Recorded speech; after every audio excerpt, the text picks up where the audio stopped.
Right, so we are here about technology and healthcare. And first of all, just to show you what technology is doing to us as people, I'd like to take you through to my first slide. So the world's oldest profession has become robotized. That profession which we think has to be really human physical touch is become robotized. In that backdrop, technology in healthcare should really be a breeze, right? So to showcase a little bit of that, I'll take you through a short video.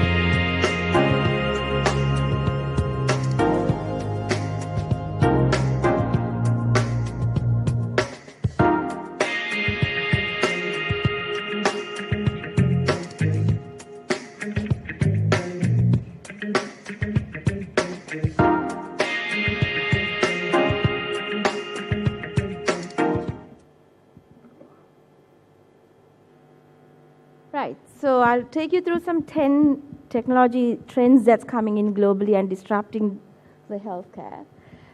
One is artificial intelligence. Chandima mentioned this is not new. His project 20 odd years ago was on artificial intelligence. So it's not new, the technology, but it's really coming into play in healthcare now. It's actually going to change how we are, machines will know what we need before we know we need it. So that's how advanced that will be.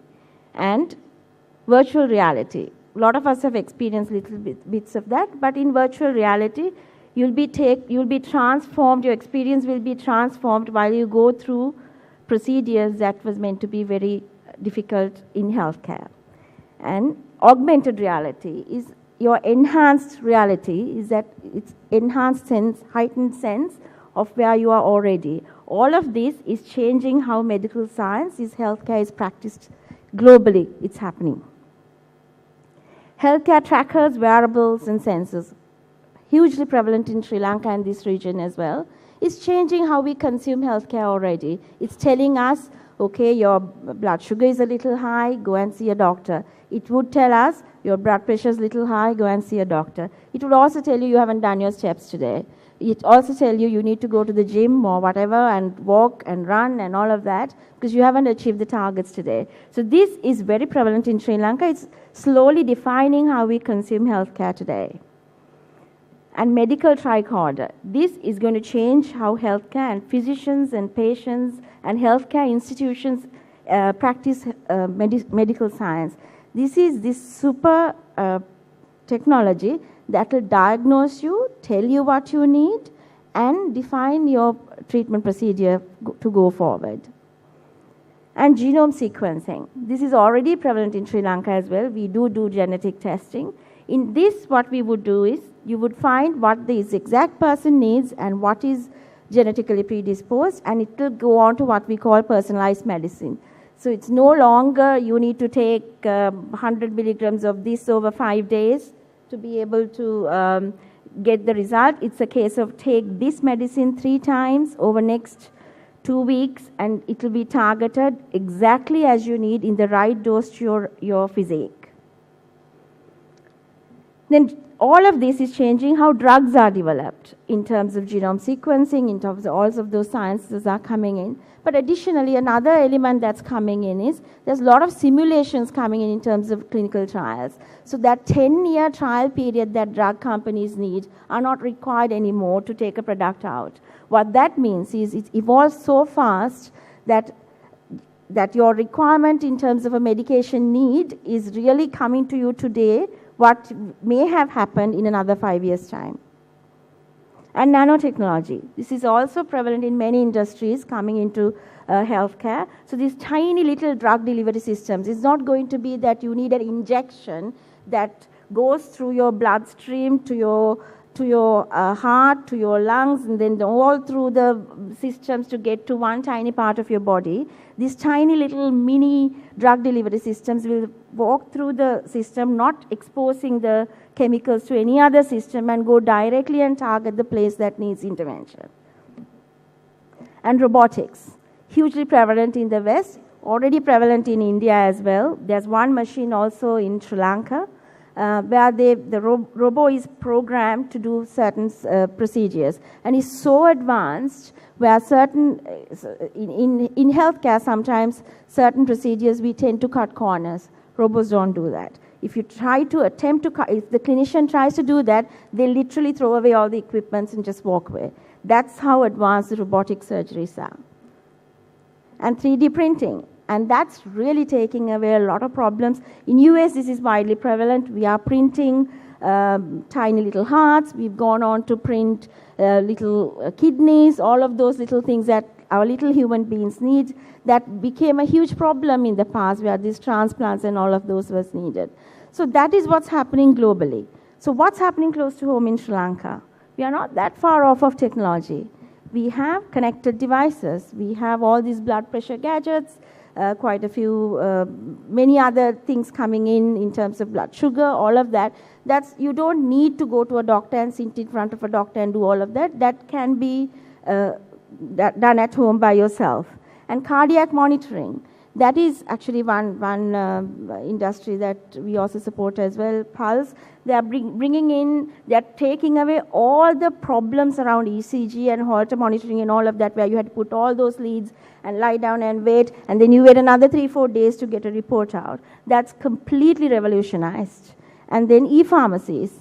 Some of you may or may not know, we already have very good e-prescription delivery systems. You don't need to go to a pharmacy, just upload your prescription, or your whatever the service you may use to access your doctor may directly take it to a connected e-pharmacy, and they can actually deliver it for you.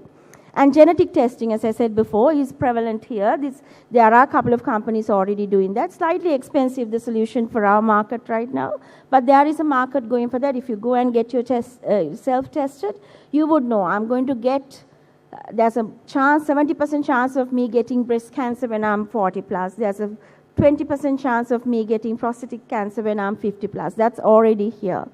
And video expert calls, that is prevalent with many solutions that's coming. There's few of us trying to do that right now in the market.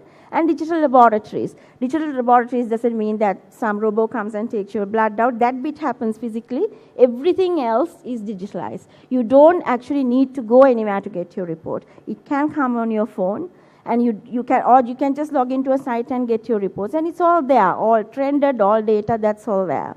And tracking lifestyle data, as I said, many, I think there's about 18 to 20 different variables already in Sri Lanka doing health and fitness tracking. On top of that, there's various other medical tracking devices coming in as well. So with all of this, you'd think it should be easy enough to adopt all of this technology and just go on the journey that the Western world is experiencing. It's not quite the case for us in this region for some reasons. There's the major challenge that we healthcare disruptive, myself and companies like Sohans, all of them find, is a behavior change.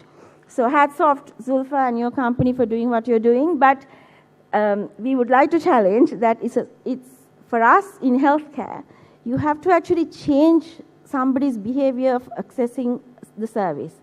Taxi rides, people want taxi rides, but it's now really convenient. It's all your phone to get the taxi to you. Doctor booking services, you want a doctor to be booked, it's really easy. You go and book the appointment. But actually in healthcare, to trust that I can get the same outcome by e-form, either via a digital form or a video form or through a conversation on a text messaging, to get the desired outcome, I get that behavior change is really challenging. Not for us just alone here in Sri Lanka or this part, also in the West. They also had to go through a huge journey. It's not just today as well. Back in 1847, when Dr. Semmelweis found out that hand washing can prevent child death at maternal stages, it took him over a decade to convince his healthcare professionals just to wash hands. So behavior change is not difficult just today, it goes back as far as then. But there's a difference today. Doctors, Ignatius Zimmerwald didn't really have guys like you who can go out, shout out, demand disruption, and demand all of that. And there's another element that comes into us.